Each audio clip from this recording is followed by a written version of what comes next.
Guys, welcome to the Pixelberry Choices podcast. I hope y'all are doing really well, and it's been a while, but Bullets is being released for non VIPs and for everyone, and VIP folks have been reading it for a while also. So, I just wanted to make a review video of the first two chapters and how the story is going. So, let's get started. All right. Blades is an emotion for us fans who really like Blade. And thinking back to when the lockdown first started, the whole thing, the world was falling apart, the real world. Then books like Blade's Distant Shores and Other Choices books really gave us some aspect to get lost in a fantasy world and to forget about the chaos that was happening outside. So there's a certain amount of nostalgia. And even when I look at me, like where I was in my personal life when back in 2020 when Blade came out, and where am I now? So a lot of things have changed. People I talk with, people I meet in real life, they have changed. But one thing hasn't changed is that Blade 3 is coming out. This is what we talk about when we talk about sequels, and this is what I said when the cancellation of sequels were there, like Hero. Like, even if it came out after 10 years, there would have been a certain emotion related to it. But anyway, I'm not talking about that here. But point is, Blades 3 is here. So we saw in Blades 2 that I personally merged both the worlds, the darkness and the bright. So uh, there have been some new characters. One of them is Valix, the Empress's daughter creation, and we have six love interests in this book. So that is yay, right? All right. So the book starts with the usual thing. We see we are in the Valix's kingdom, and we're helping some sort of party and gathering, and then we get to know our love interest and the usual banters back and forth. Mel, Tyrell, our main character MC, and then we see Nia, Imtura, Erin. So we have some enjoyment with our gang. We enjoy our time together. We get individual hookup scenes and time alone with all the love interests you can choose. And all of those scenes will give you some much needed time after a long while, almost after a year we're playing Blades. So that's getting off to a right start. And then the party actually starts, and we understand that there's something wrong. So before we start talking about that, the book starts in a really cool way. So you remember there's like raining in a really world underneath the world, and it's like a underground city, and that's where we see the old gods who have supposedly died, and they're there. So I'm assuming that it's like, after death you go to different places depending on your religious beliefs and stuff. So I guess they're there, and they send a like a winged golden warrior, and the golden warrior looks at us from up above, and then we encounter him at the end of the chapter. But then we go back to our merry little um, things we do with in the palace of Valix, with the um, organizing the party, decorating for it, spending time and talking about a lot of deep stuff with him to death. We all know what happened with her mom and all this serious topic. And this is where Blitz is so good. It's like usually when books like this get a sequel and another one, it usually feels dull.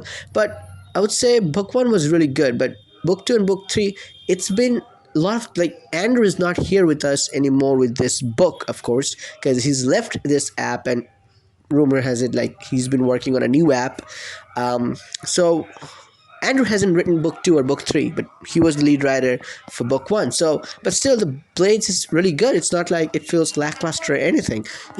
It's like deep conversations, the depth, meaningful things going on in Blades. So that is something I really like. And then there was a kind of an earthquake, and we helped some of the people of that realm. And then we also see that we have new powers. We'll access them when the golden warrior attacks us. And then that was like something I didn't really expect, right? That was like, well, like he comes down like you're like a golden warrior. The art scene for that was really great. And then he attacks us, and then we have the option to either help Tyrell or Nia, because both of them were bloodied. And I was like, okay, like, is it gonna be something like one of them is gonna die? And I had to choose one. I was like, okay. And then no matter who I went to help, both of them will die. And I was like, Whoa, this can't be real, right? Even though we discovered some new powers like scythe and some other like cool powers, and also remember at the start of book two, there was a voice in our mind, and that was the Watcher, who is a servant of Nefara. But this time we also have a voice in our mind, and that possesses us, that controls us for momentarily. But we don't know who it is yet. Is it a good person or a bad person? We don't know. So anyway, so that person guides us to a new powers and we do stuff, but we fail no matter what, and finally we all die. That was like, whoa, what's happening? And our brother kid was there with gnome. I forgot her name, Chitra. So Charda, yeah, I forgot. So anyway, so then that's where it ends. And the next chapter, I was like, well, the 1 week was there. I was thinking like something's gonna happen, like in another world, like we're not gonna properly die or something. So we find in the afterlife for the dwarfs. So that's interesting. So it's like, oh, we're alive? No, we're not alive. We're dead, but we're in a different world. And here back, so Kate is trying really hard to reach us, I believe, and then like but to no avail. So they think that we have died. Remember, book one also started. We were gone for 1 year and then came back from Valex's captivity. And here again, the same thing almost happening, but now we're all dead. So what we learned, so we also find Cherda's grandmother, remember, whose memorial we attended. The whole chaos happened in the Zaradun, I believe, in the city of dwarves, and all the lores we can collect in this book again. So all in all, what we have to do here is that Nefara, they are after us, and the two gods, two twins, some god, I don't really remember the name now, but they are also after us to take us to Nefara. What is their plan? What is their goal? We don't know yet, but we'll soon find out.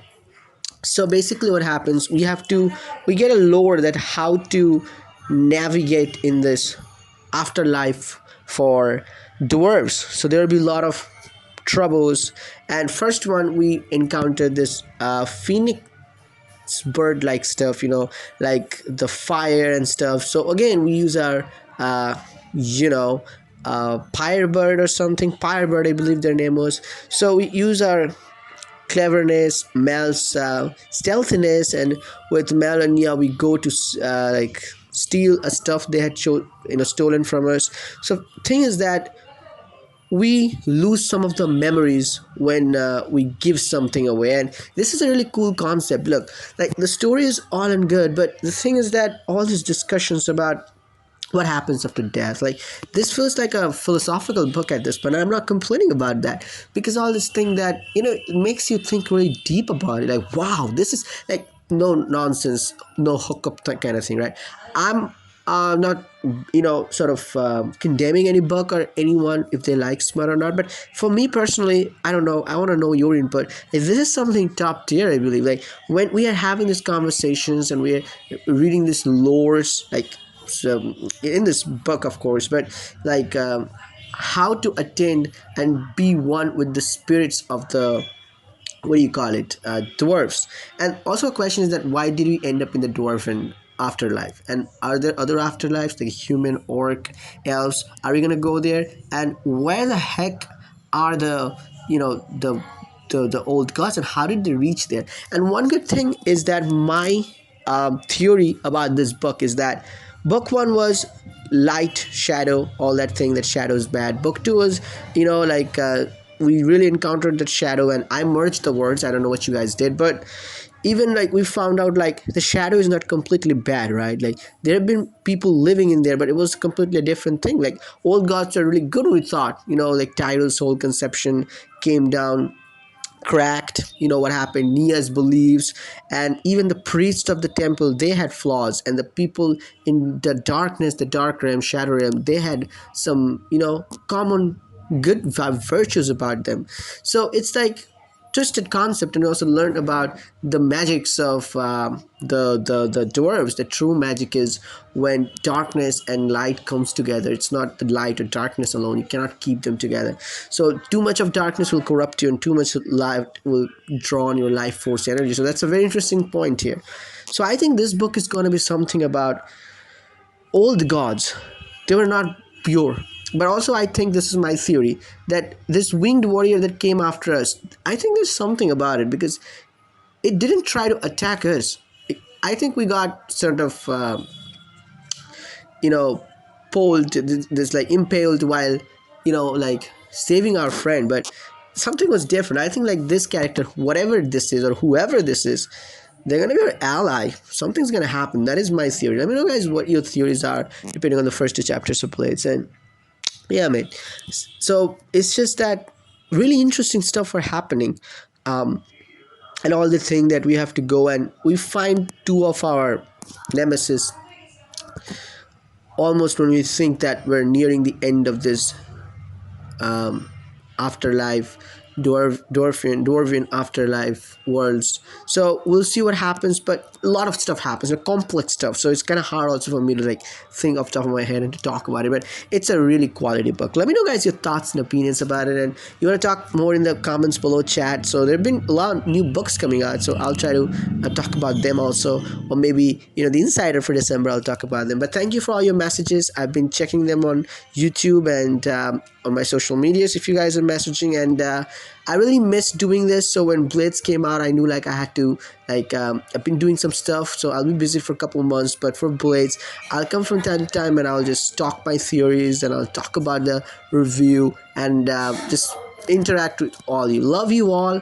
You guys mean more to me. It doesn't matter like what the number is, 1 2 3 4 5, the people that interact and talk. I do care about you. Stay safe, take care. I don't know personally you. I wish I could know you personally and hug you, all of you, but virtual hugs to you, and you mean a lot to me.